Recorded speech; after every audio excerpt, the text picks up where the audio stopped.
go.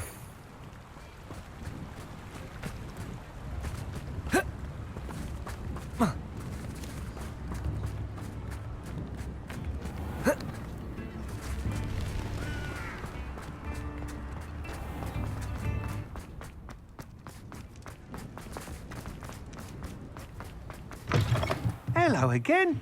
Wonderful to see you. As before, I've arranged a special price on the broom upgrade for you.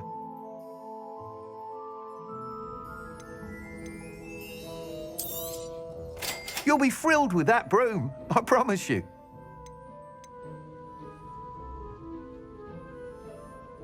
That item is of the highest quality.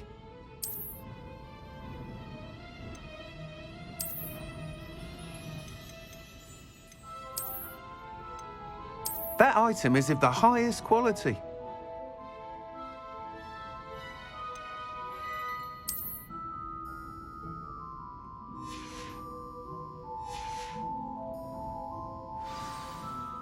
You're all set with the new upgrade. I can't wait to hear what you think. This may sound presumptuous, but... You'd like me to report back with even more flight details. You know me well. I feel I'm almost there. I just think I can improve broom flight a bit more. Miss Ray's is running a time trial at the South Coast course. Not ideal, really, what with rumours of Ranrock's lot and Ashwinders infiltrating the place. However, if you're flying high above them, you should be all right, I think. I'm not worried, Mr. Weeks. I'll see if I can find Imelda. I hope you are able to complete these trials. I have a feeling this final upgrade is going to be a sweeping success. Do be careful, of course. I shall look forward to hearing from you soon. I look forward to our next meeting. Perhaps I could test out my new upgrade on the way.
You are the talk of the school since you saved Mr. Raven Eye from the Ashwinders.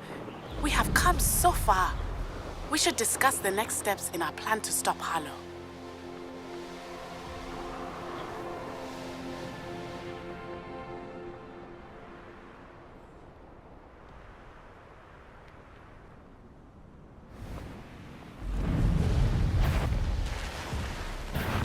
Not your best moment, I fear.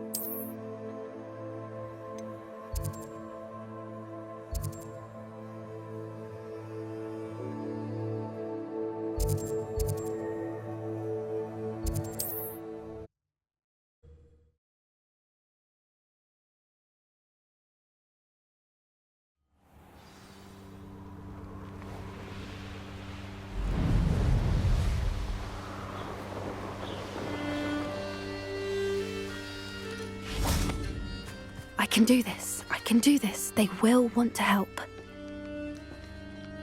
Is this where we're meeting the Centaurs? Well, they don't exactly know we're coming, so it's less of a meeting and more of a surprise, I suppose. I'm not sure about this. I can't imagine they're fond of being surprised. We don't have a choice if we want to help the Snidgets. Perhaps they'll be able to tell that we're sincere. There's something about them that's so knowing. It's almost unnerving.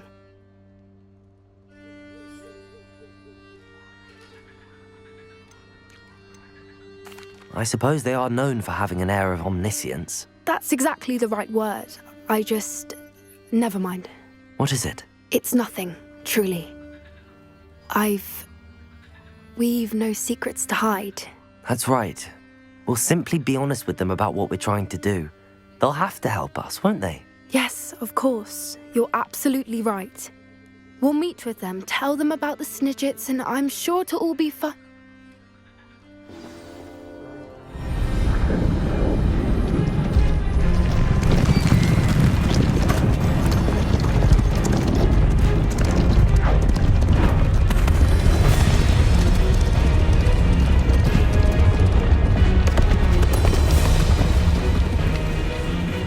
What do you think you're doing here, humans? Please!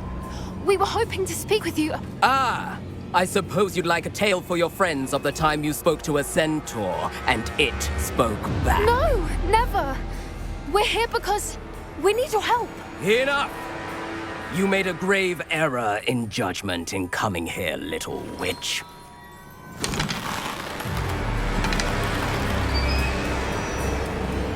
Leave them be, Alec. We do not harm the young. It is not our way. You forget your place, old fool. I'm the leader of this herd, and while you cling to our way, their kind continue to slaughter beasts like us without a care! From what I can see, they have slaughtered no one. They will leave here unharmed. Mark my words, Doran.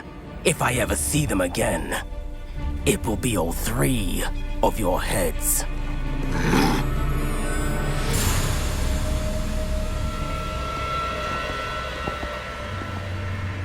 Foolish children. Do you know what happens to wizards who wander here? Now, follow me before Golden I... Snidgets are still alive, and the poachers are after them. They know that the key to finding them lies in the moonlight, but they don't know what that means, yet. Please, help us find the Snidgets before the poachers do. Could it be?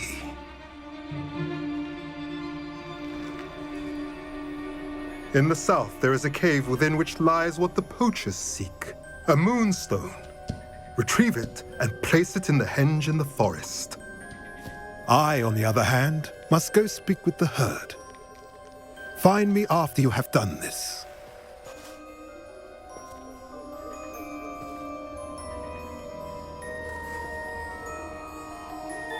I don't understand. So the moonlight mentioned in the journal doesn't refer to actual moonlight, but to a moonstone.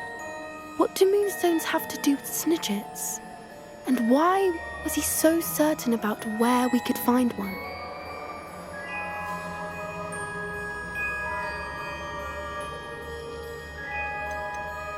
Isn't moonstone all around us? Why retrieve one from a cave? Knowing Centaurs, I suspect he's referring to a specific moonstone. We'll likely know it when we see it.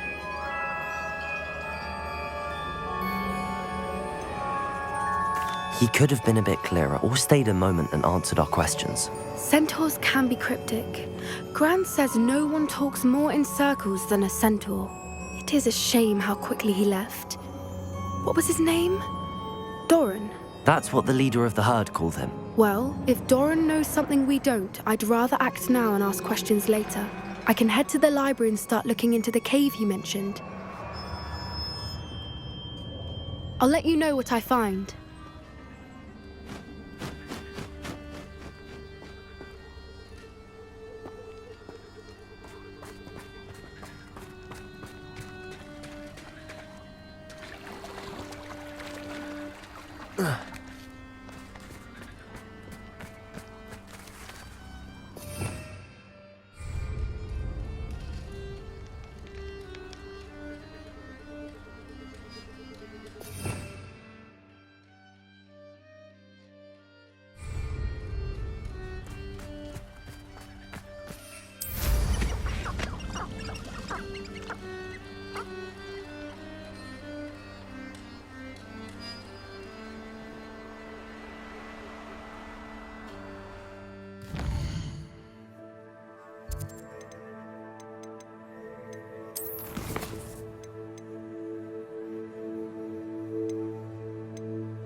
I have been meaning to speak with you.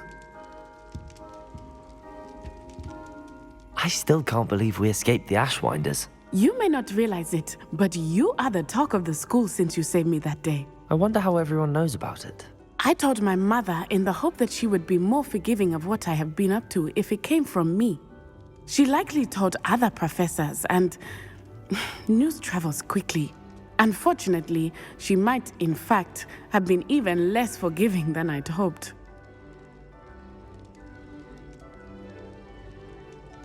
If she knew more about what you've done, I suspect she'd be proud. If she knew any more about what I've done, she would never let me out of her sight again. I'm sorry. Has Officer Singer done anything with the evidence we provided? She has not. Harlow is as strong as ever. Someone needs to stop him, whether it is us or Officer Singer. If someone had stopped the monsters like him in Matabeleland, my father would be alive today. What exactly happened to your father? It was a beautiful day. My mother had gone to tend to a neighbor who was ill, and so my father and I were galloping in the savannah. Galloping? Your father was also an animagus, I take it? He could become the most majestic giraffe, and he would carry me on his back, my arms around his neck. We were on our way home when we surprised a group of bandits who had come from our village.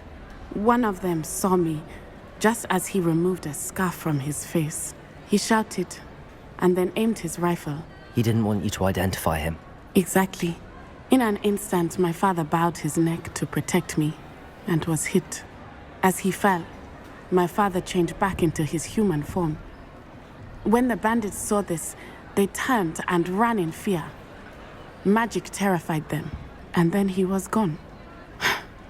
And it was all my fault. Your fault? How so?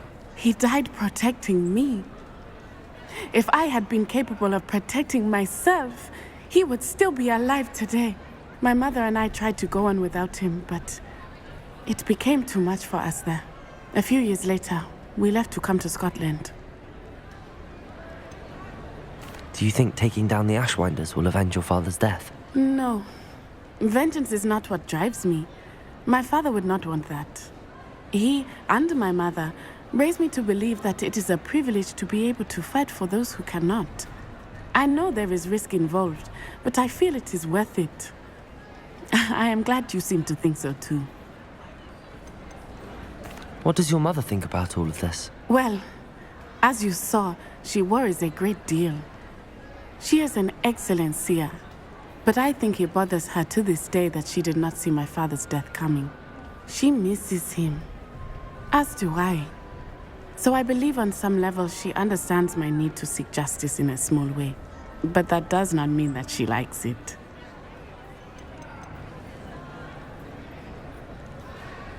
Do you think your father would approve of the things we've been doing? Oh my, that is a good question. In theory, yes. Although he would worry as my mother does. But I think he, of all people, would understand my persistence. My father never shied away from a fight for good, no matter how ruthless the foe. And I think he would have enjoyed knowing that I had a compatriot like you. I'm sorry, Natty. I can't imagine what you've been through. Your father sounds exceptional. He was. Truly extraordinary. And thank you for your kind words. We all have our burdens. My father had a saying about that. Yes, I remember. Rain does not fall on one roof alone. Exactly. Soon you and I will put an end to the Ashwinders, beginning with Harlow. And once he is gone, we will turn our attention to Rookwood. We are making progress, and we will succeed. Thank you again for saving me. You deserve all of the praise you have received.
Transfiguration is far too difficult.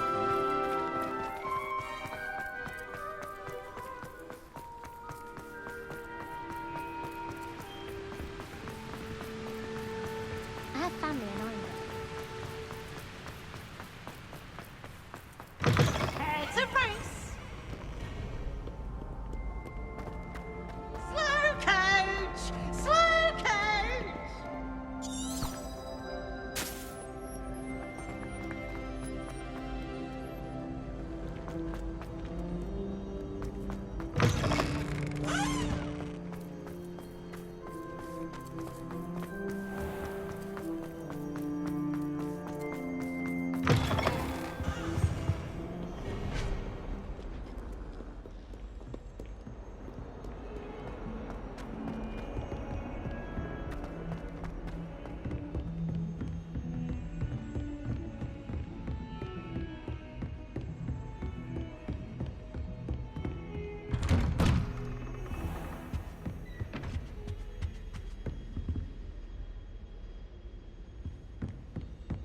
Revelio.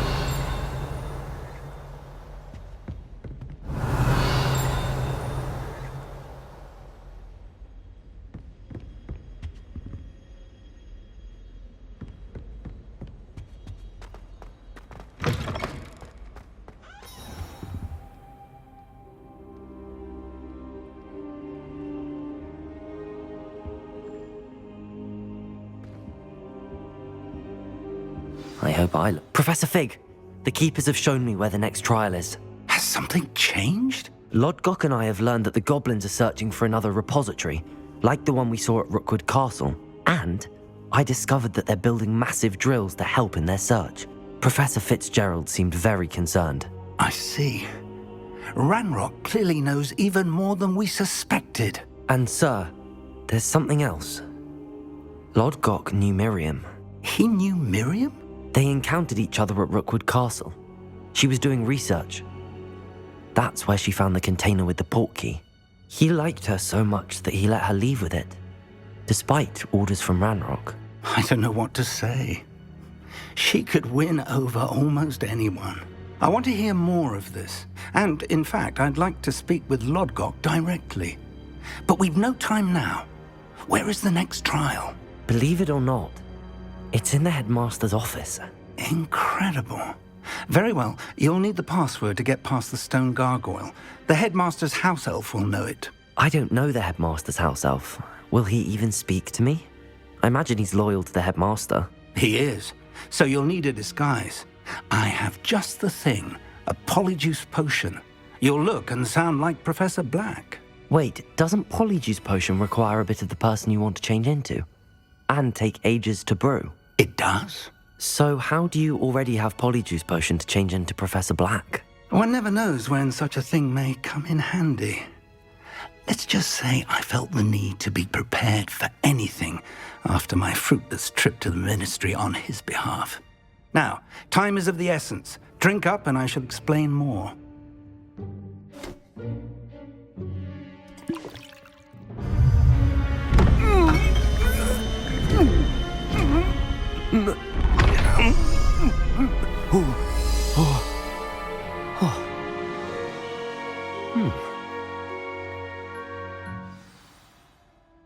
How do you feel? Incredible. I won't forget that taste anytime soon. How do I sound? Convincing. I've taken the liberty of transfiguring your robes. As we discussed, you'll need the password from Scrope, who could be anywhere in the castle. You might look for Professor Kagawa. She's taken to badgering the poor elf about Quidditch in the hopes that he can convince Black to change his mind. Thus far, unsuccessfully. I see. But what if Professor Black sees me? Leave him to me. I shall tell him where to meet a liaison from the ministry in Hogsmeade. That should give you plenty of time. Thank you, Professor. I suppose we'll meet again in the map chamber. It's rather strange to hear gratitude coming from Professor Black. I'll see you there. Now to find the headmaster's house elf.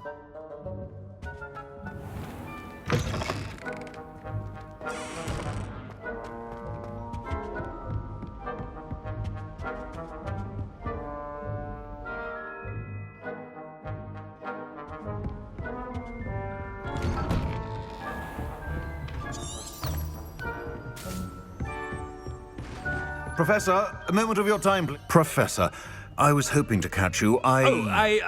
Places to be, Professor Sharp, places to be. Of course, sir.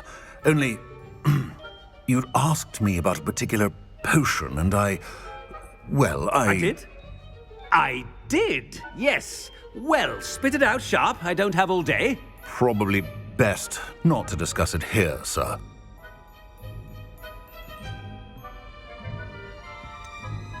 Really? Why can't we talk about potions here? Seems fine to me. Very well. I've brewed the cure for boils you wanted. I can drop it by your office when it's convenient. Of course, yes. No need for all the cloak and dagger. Simply have a student deliver it. A student. Very well, sir, if you insist.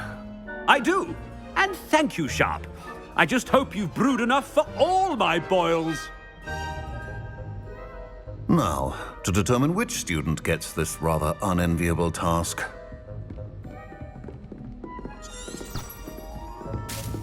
Has anyone seen my ivory-handled hand mirror? Of course you haven't. Stand proud, purebloods.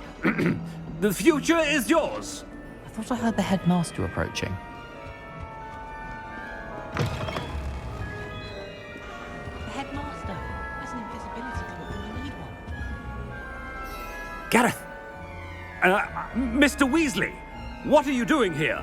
Don't you have, somewhere to be? Oh, Professor. Yes, of course. All sorts of places I'd rather be right now. Do you need something from me? I'm looking for my house elf. Surely you've seen him? Ah, the little one-eared fellow. I saw him heading to the Great Hall moments ago, muttering on about your, sterling graces, sir. I am watching you, Mr. Weasley. Mr. Redding, who owns Honeydukes, tells me some of his billywig stings recently went missing. Prime potion ingredient. And I know you fancy yourself a skilled potioneer. What? But, sir, I haven't been anywhere near Honeydukes. Bah! That's enough from you. Just know that I have eyes and ears everywhere. On your way, Mr. Weasley.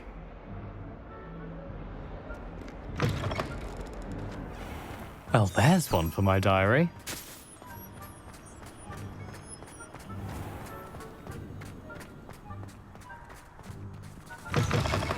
When I witness what passes for magic in these halls, I...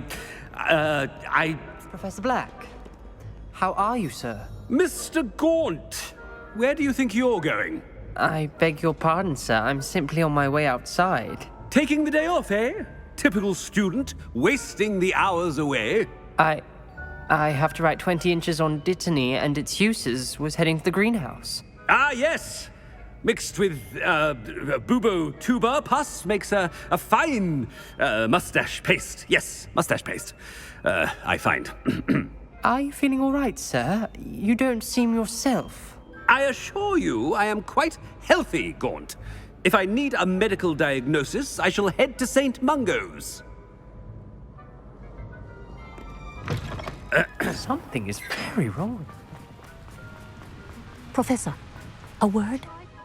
Professor Black? Again, it is not too late to reconsider your decision regarding Quidditch. We could still have trials and a somewhat shortened season. It would be better than none at all. But the injury, Madam Kogawa. Professor, more than one student has taken a bludger to the head on our pitch. I dare say it knocked some sense into them. And they are fine now. The fact that it happened to be a pureblood, well, that's no reason to... What nonsense! That you would trivialize the health of a student over a silly game. A silly game? You are quite impossible sometimes. Sir, I've a good mind to write to the Department of Magical Games and Sports at the Ministry about you.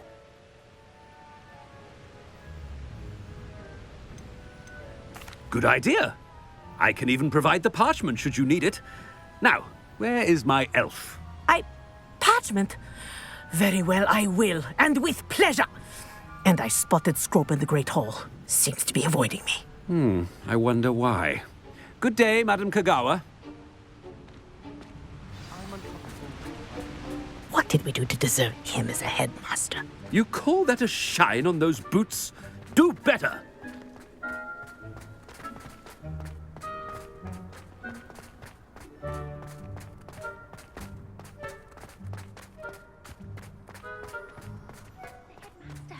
I hope it's not about anything I've been doing. Miss Broom, a word. Oh, Professor, this is an interesting surprise. It's Bloom, by the way. Remind me of your area of affinity, Broom. OWLs are swift approaching. Charms, sir. Non-verbal spells. Might work on one that makes me disappear. Well, keep at it, Broom. And before you know it, you'll be as invisible as that new fifth year seems to be. They're not invisible, sir. I've seen them near the library. In fact, they help me with my, heavy books. Speaking of invisible, where's my blasted house elf? Something seems a little off with the headmaster.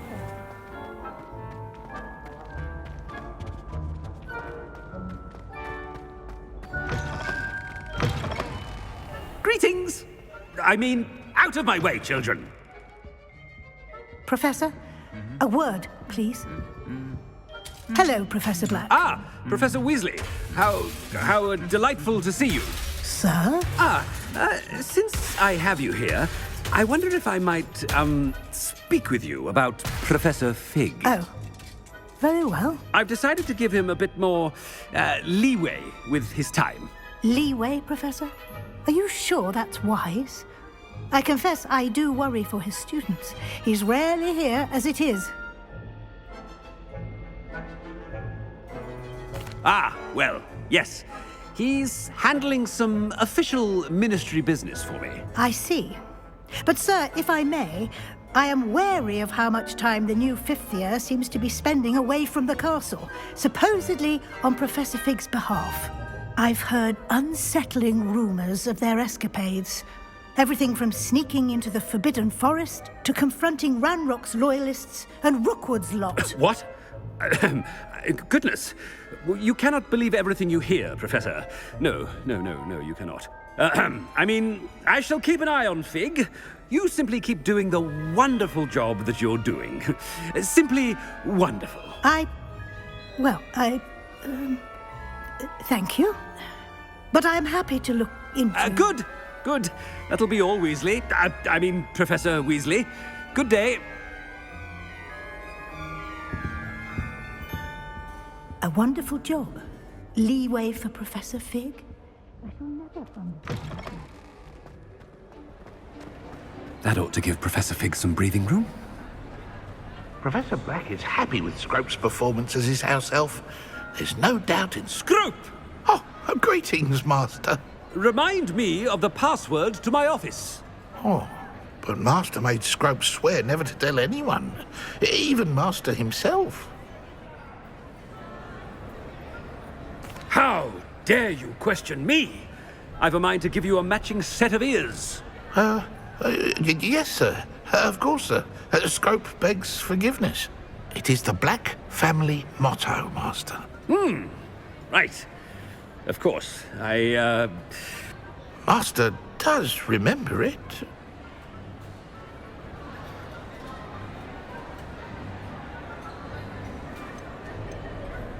It's purebloods forever, isn't it?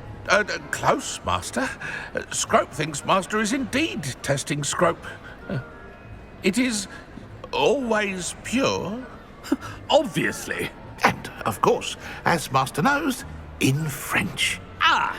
Yes, of course. I order you to pronounce it for me. Oh, but Master knows that Scrope's French is most pitiful. Very well. Toujours pur. Ha! Thank you.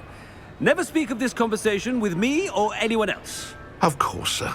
Scrope shall try his best to keep out of Master's way. Ahem. Attention, students. I hereby decree that the Great Hall be forthwith decorated in the noble banners of Gryffindor. I shall be taking no questions at this time, or ever.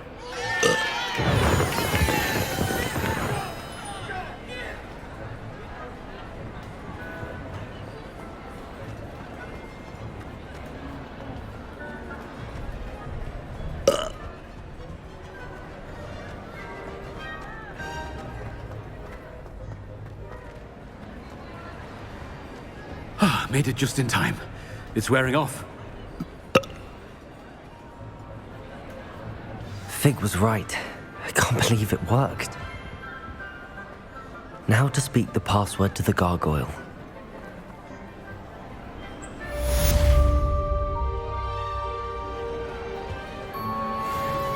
Revelio.